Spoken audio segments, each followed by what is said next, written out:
Corona में बुखार आता था, एचएमपी में भी बुखार आता है। अगर आपको याद हो, कोरोना के लक्षण बहुत घातक नहीं थे, सामान्य स्मेल और टेस्ट जाता था या बुखार आता था, लेकिन वो किस कदर जानलेवा हो जाता था, इसके लक्षण भी सामान्य हैं। कोरोना में खांसी आती थी, एचएमपी में भी खांसी होती है। कोरोना में सांस लेने में दिक्कत होती थी, एचएमपी में भी सांस लेने से परेशानी होती है इस नए वायरस में। कोरोना में गले में खराश होती थी, इस नए वायरस में भी गला खराब होता है। कोरोना में स्वास्थ्य और गंध का पता नहीं चलता था जब माइल्ड सिम्टम्स हो, इसमें सर्दी और नाक बहना इसके लक्षण है।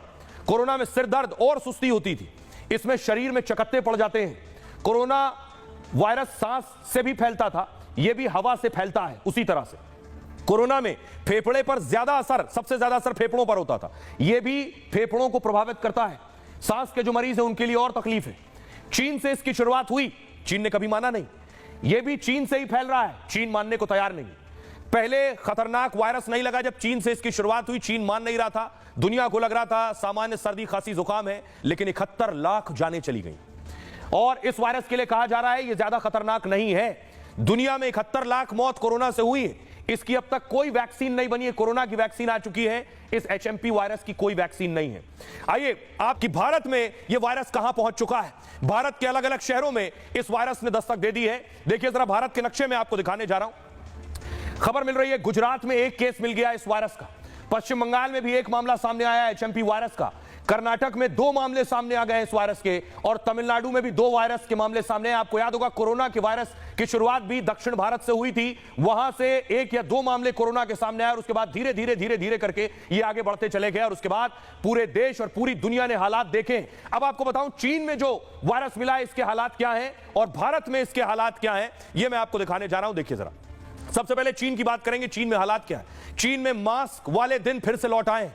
कोरोना की तरह एचएमपी वायरस फैल रहा है चीन में, अस्पताल में मरीजों की कतार बढ़ने लगी है, बुजुर्गों और बच्चों में संक्रमण तेजी से हो रहा है। वहां उत्तरी चीन समेत कुछ जगह मौत भी होने लगी है। इस तरह की खबरें, क्योंकि चीन छिपाता है इसलिए सच सामने आ नहीं पाएगा, जैसे कोरोना का सच आज तक सामने नहीं आया। वुहान और दूसरे राज्यों में इमरजेंसी का ऐलान हो गया है और दूसरे देशों के हजारों लोग फिर चीन छोड़ना चाहते हैं, वहां से निकलना चाहते हैं। चीन एचएमपी वायरस के पूरे आंकड़े दरअसल जारी नहीं कर रहा है। विदेश मंत्रालय ने बयान जारी कर कहा है डरने की बात नहीं, चीनी विदेश मंत्रालय कह रहा है, लेकिन दुनिया को शक है कि चीन फिर से सच्चाई छिपा रहा है।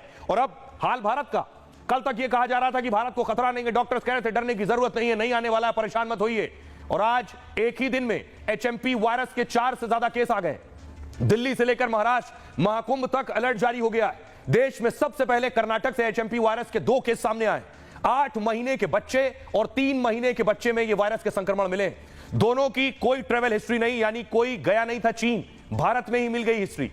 दोनों बच्चों का बेंगलुरु के अस्पताल में इलाज चल रहा है। अहमदाबाद में 2 महीने का एक बच्चा इस नए वायरस का शिकार हो गया। राजस्थान के इस बच्चे की तबीयत बिगड़ी तो अस्पताल में भर्ती कराया गया। सर्दी और तेज बुखार में सुधार नहीं हुआ तो बच्चे को फौरन वेंटिलेटर पर रखा गया। फिर उसकी जांच की गई तो पता चला इसको तो एचएमपी वायरस संक्रमित है। ये बच्चा वेंटिलेटर पर आ गया था। कोलकाता में 5 महीने के बच्चे में भी वायरस के लक्षण मिले। मुंबई से लौटे बच्चे को तेज बुखार, उल्टी, दस्त हो रहे थे। फिलहाल एचएमपी वायरस संक्रमित बच्चे के ऑक्सीजन लगी हुई है। आइए अब आपको सुनवाता हूं कि पूरे देश में अलर्ट है। स्वास्थ्य मंत्री जेपी नड्डा खुद सामने आए, उन्होंने प्रेस कॉन्फ्रेंस की है, क्या कुछ कह रहे हैं।